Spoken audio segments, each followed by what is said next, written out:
अगर ऐसा ही चलता रहा तो आप लोग जल्दी ही अंग्रेजी सीख जाएंगे। आप लोगों से बातें करते करते वक्त का पता ही नहीं चलता। इतना ज्यादा बोलना आपको शोभा नहीं देता। यस गाइस, इस तरह के सारे सेंटेंसेस जो दिन भर में बहुत बार बोले जाते हैं, इनको इंग्लिश में कैसे बोलेंगे, आज का वीडियो पूरी तरह से इन सेंटेंसेस के ऊपर बेस्ड होने वाला है। Hey, this is Priyanka and welcome you all to my channel. Guys, आज के इस वीडियो में हम ये तीनों स्ट्रक्चर समझेंगे। वीडियो में आपको एंड तक बने रहना है अगर आपको एक्चुअल में ये तीनों स्ट्रक्चर्स को क्लियर करके आज जाना है तो। साथ साथ आप प्रैक्टिस करते हुए चलेंगे, अपने नोटबुक में स्ट्रक्चर्स को नोट डाउन करते हुए चलेंगे और बहुत सारे प्रैक्टिस सेंटेंसेस आज के इस वीडियो में हम प्रैक्टिस करने वाले हैं। So without further ado, let's get started. देखिए गाइस, शोभा नहीं देता। जब भी आपको इस तरह से कुछ कहना हो कि आपको झूठ बोलना शोभा नहीं देता, आपको बातें बनाना शोभा नहीं देता, छोटी छोटी बातों पर चिढ़ जाना शोभा नहीं देता, तो इस तरह के सेंटेंसेस में हम शोभा नहीं देना, इसके लिए हम यूज करते हैं डू या फिर डज का, और उसके बाद नोट लगा देंगे। अगर आपका सब्जेक्ट सिंगुलर है तो आप डज का यूज करेंगे। सब्जेक्ट अगर आपका प्लूरल है तो हम डू का यूज करेंगे। आई, यू, वी, दे, इनके साथ डू। बाकी अगर सिंगुलर सब्जेक्ट है ही, शी, इट या फिर कोई नेम, तो उनके साथ डज। उसके बाद not and then befit का यूज कर देंगे। कंप्लीट स्ट्रक्चर की बात करें तो ये इसका कंप्लीट स्ट्रक्चर होगा। सब्जेक्ट प्लस डू और डज, मैंने बता दिया एज पर सब्जेक्ट। उसके बाद not, befit and then object. आइए इसको एग्जाम्पल के थ्रू समझते हैं। नाराज होना आपको शोभा नहीं देता। अब हम बात करें अगर सब्जेक्ट की, तो यहाँ पर सब्जेक्ट क्या है? नाराज होना आपको शोभा नहीं देता। अगर हम देखें तो इसमें हमें डायरेक्टली एक आपको सब्जेक्ट दिखाई दे रहा है, या फिर इस तरह के सेंटेंसेस को गाइस अगर आप इट से बनाते हैं तो ज्यादा अच्छा लगता है, ज्यादा अप्रोप्रिएट लगता है। इसको अगर मैं ऐसे बना दूं, इट से बना दूं, इट के साथ मैंने बताया आपको कि आप यूज करेंगे डज का। It does not befit. Befit के बाद ये जो आपको है, इसको अगर मैं ऑब्जेक्ट की जगह पर यूज कर दूं, यू लगा दूं, it does not befit you. क्या बीफिट नहीं करता आपको? नाराज होना। तो नाराज होना के लिए यूज करेंगे to get angry. It does not befit you to get angry. इसको आप ऐसे भी बना सकते हैं, you do not befit to get angry. अगर आप ऐसे बनाते हैं तब भी आपकी चॉइस है। अगर आपको ज्यादा ठीक ऐसे लगता है तो आप ऐसे भी बना सकते हैं, बट मुझे ज्यादा अप्रोप्रिएट साउंड करता है इट के साथ अगर बनता है तो। ठीक है, आइए इस तरह के और एग्जांपल्स देख लेते हैं। चोरी करना आपको शोभा नहीं देता। It does not befit you to steal. झूठ बोलना आपको शोभा नहीं देता। It does not befit you to lie, या फिर it does not befit you to tell a lie, दोनों ही करेक्ट है।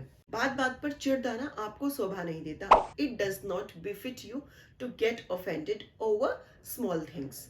बार बार कॉल करना आपको शोभा नहीं देता। It does not befit you to call again and again. इस तरह के और बहुत सारे सेंटेंसेस हो सकते हैं जिनकी आप प्रैक्टिस कर सकते हैं। अगर इस तरह के कोई सेंटेंस आपके दिमाग में है तो कमेंट बॉक्स में कमेंट करके जरूर से बताइएगा।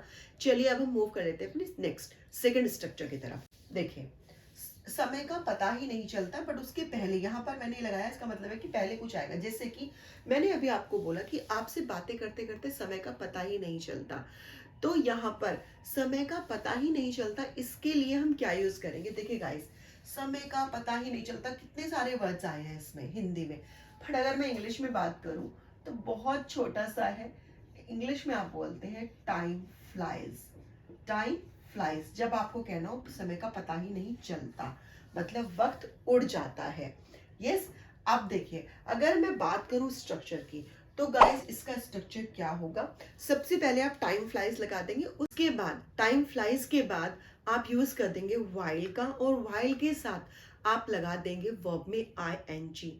Time flies plus while plus verb में I N G, and then उसके बाद जो भी ऑब्जेक्ट दिया हुआ होगा वो ऑब्जेक्ट आप लिख देंगे। आइए इसको एग्जाम्पल्स के थ्रू समझ लेते हैं। आपसे बातें करते करते समय का पता ही नहीं चलता, तो आपसे बातें करते करते, इसको हम बाद में देखेंगे, पहले हम देखते हैं समय का पता ही नहीं चलता। इसके लिए हम यूज करेंगे टाइम फ्लाइज। टाइम फ्लाइज अब हम देखेंगे करते करते। इस पर मैं ऑलरेडी एक वीडियो बना चुकी हूँ कि जब किसी भी सेंटेंस में करते करते, खाते खाते, नहाते नहाते, जाते जाते आए तो वहां पर हम क्या यूज करते हैं। देखिए टाइम फ्लाइज, यहाँ पर हम यूज करेंगे वाइल का। टाइम फ्लाइज वाइल, आपसे बातें करते करते। वाइल, वाइल के बाद आप लगा देंगे वर्ब, वर्ब में लगा देंगे आप I N G. Time flies while talking, किससे? आपसे, तो talking to you. Time flies while talking to you. खाना बनाते बनाते समय का पता ही नहीं चलता। Time flies while cooking the meal. पढ़ते पढ़ते समय का पता ही नहीं चलता।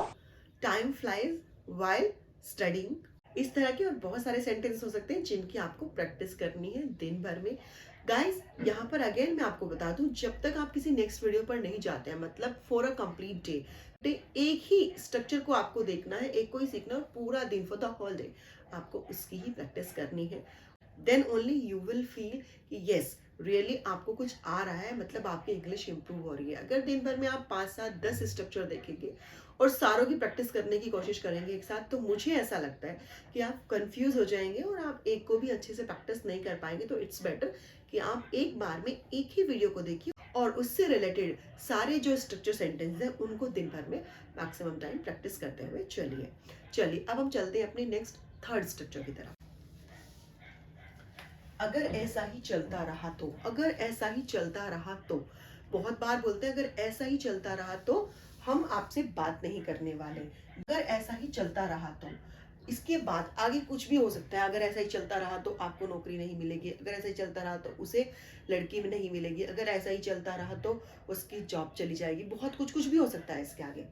तो अगर ऐसा ही चलता रहा तो इसके लिए हम इंग्लिश में यूज करते हैं if this goes on। if this goes on, if this goes on। और अगेन अगर मैं स्ट्रक्चर की बात करूं तो if this goes on उसके बाद आगे जो सेंटेंस दिया हुआ है उसको as it is subject plus verb plus object में बना देंगे एज पर टेंस। आप उसमें हेल्पिंग वर्ब या फिर वर्ब यूज करेंगे। आइए समझते हैं इसको एग्जाम्पल के थ्रू। अगर ऐसा ही चलता रहा तो उसे नौकरी नहीं मिलेगी। तो इफ दिस goes on, हल्का सा लिटिल पॉज करेंगे, लेंगे यहाँ पर हल्का सा कोमा लेंगे। This goes on, he subject कौन है यहाँ पर, उसे ही मिलेगी। मिलेगी मतलब कौन सा टेंस है, फ्यूचर टेंस है। तो विल नहीं के लिए नॉट का यूज कर देंगे आप। ही विल नॉट, नौकरी नहीं मिलना, नौकरी मिलने के लिए कहते हैं get job. He will not get job. अगर ऐसा ही चलता रहा तो वह अच्छे मार्क्स नहीं ला पाएगा। If this goes on he can't get good marks. अगर ऐसा ही चलता रहा तो वो अपना काम कंप्लीट नहीं कर पाएगी। If this goes on she can't complete her work. अगर ऐसा ही चलता रहा तो हम तुम्हारी मदद नहीं करेंगे। If this goes on we will not help you. इस तरह के और बहुत सारे सेंटेंस हो सकते हैं जिनकी आप दिन भर में प्रैक्टिस कर सकते हैं गाइस। अगेन आपको मैक्सिमम सेंटेंसेस की प्रैक्टिस करनी है। अगर ऐसा ही चलता रहा तो आप जल्दी ही अंग्रेजी सीख जाएंगे। इसको इंग्लिश में कैसे बोलेंगे आप कमेंट बॉक्स में कमेंट करके जरूर से बताइएगा। वीडियो अगर आपको यूजफुल लगी गाइस तो वीडियो को लाइक शेयर और सब्सक्राइब करना मत भूलिएगा। मिलती हूँ आपसे नेक्स्ट वीडियो में। टिल देन, जय हिंद, जय भारत।